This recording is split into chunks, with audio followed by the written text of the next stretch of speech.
आबिद सुलैरी साहब, जैसे जैसे ही ये हुकूमत आई, इसने टेक ओवर किया, उसके फौरी बाद हमने देखा कि load shedding, electricity load shedding बहुत ज़्यादा होने लग गई और उसके बाद थोड़ा सा कंट्रोल हुआ, लेकिन फिर मामला गड़बड़ होते रहे। फिर हमने ये देखा कि 2-3 मुख्तलिफ डेट्स दी गई कि जी इससे ख़त्म हो जाएगी, फिर हमें बताया गया जी इतने आवर हो जाएगी। टू कट इट शॉर्ट ये अभी तक जारी है और इस बारे में हुकूमत ही कहती है कि पैसों का ही चक्कर है, हम पैसे नहीं दे पा रहे।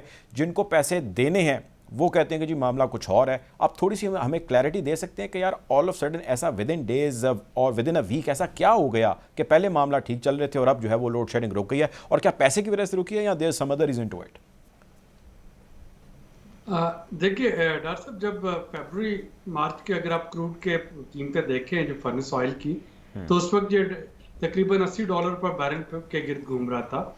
आज जो है वो 120 से 121 डॉलर पर बैरल है, यानी पिछले 2-3 माह में ये $40 पर बैरल उसमें इजाफा हो चुका है। अब मसला इस वक्त आज की जो लोड शेडिंग का है वो आपकी जनरेशन कैपेसिटी का नहीं, इंस्टॉलेशन कैपेसिटी का नहीं। पावर प्लांट्स तो आपके मौजूद हैं। मसला जो है वो ये है कि क्या आप अफोर्ड कर सकते हैं महंगा तेल मंगवा के, महंगी एलएनजी मंगवा के और फिर बिजली को सस्ते दामों बेचें। अगर तो आपके पास डॉलर्स अपने होते तो शायद आप कर पाते। अब चूंकि डॉलर्स भी आपके अपने नहीं, तो आईएमएफ की शर्त क्या है? आईएमएफ आपसे ये कहता है कि आप एनर्जी की कॉस्ट जो है वो सार्फिन से रिकवर करेंगे, सिवाय उन सार्फिन के जो कि किसी खास थ्रेशोल्ड से नीचे हैं, जिनको कि आप सोशल सेफ्टी प्रोटेक्शन दे सकते हैं। तो अगर ये महंगा तेल मंगवाने के काबिल होते और उसको बिजली को बेचते जाते सस्ते दामों, तो भले उसमें एनर्जी सर्कुलर डेट इकट्ठा हो रहा होता, लेकिन हुकूमत अपने आखिरी साल में जबकि इलेक्शन में महीने बाकी हैं, तो हुकूमत शायद ऐसा कर लेती। लेकिन एक तो हुकूमत के पास डॉलर्स नहीं है कि वो इम्पोर्ट कर सके, दूसरा हुकूमत के पास एनर्जी सर्कुलर डेट बढ़ाने का कुशन नहीं है। एनर्जी सर्कुलर डेट बढ़ने का मतलब यह है कि आईएमएफ के साथ आपकी डील नहीं होगी, और डील नहीं होगी तो जैसा हमने पहले सेगमेंट में कहा था कि फिर उसके अपने नेगेटिव कॉन्सिक्वेंसेस जो है वो होना शुरू हो जाएंगे।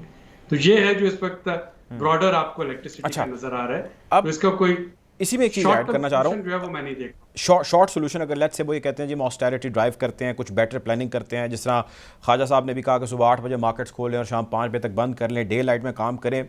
बहुत सारे दुनिया के ममालिक में ऐसी ड्राइव्स जो है वो जारी हैं, की जाती हैं, ऐसे स्टेप्स लिए जाते हैं। पहला तो मुझे ये बताएं कि ये प्रैक्टिकल आपको लगता है कि होगा, और दूसरा ये बताएंगे अगर ये हो पाता है तो इसका कितना असर होगा?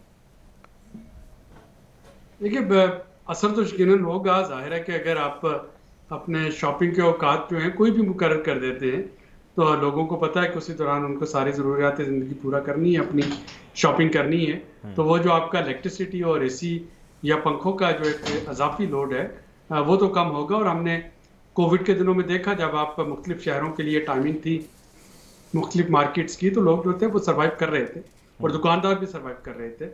इसके अलावा जो किया जा सकता है वो जो लॉसेस हैं उनको पूरा करना है। मसलन आप गैस का, जिसको यहाँ पे अनअकाउंटेड फॉर गैस या अनफोर्सी कहा जाता है, वो गैस जो कि सिस्टम से लीक हो रही है।